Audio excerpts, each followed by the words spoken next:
How to see first Instagram message without scrolling. If you've ever tried to find the first message you sent or received on Instagram and didn't want to scroll all the way through your DMs, then you're in the right place. In today's video, I'm going to show you a simple way to see your first Instagram message without scrolling endlessly. So let's get started. First, open up the Instagram app on your phone and make sure you're logged into your account. Once you're in the app, tap on the direct message icon in the top right corner. This will take you to your inbox where you can see all your conversations.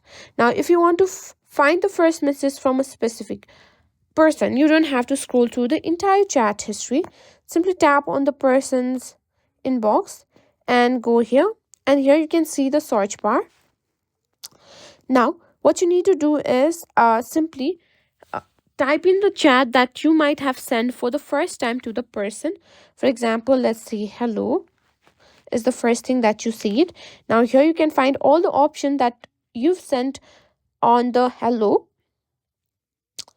and just like that, simply tap on it and you'll be at the very beginning of the conversation where you can see the first message you sent or received. Now you can do this same message or same method for any conversation in your direct messages, whether it's a group of chat or one-in-one. This makes finding those old messages super easy. And that's it. Now you know how to find the first Instagram message without endless scrolling.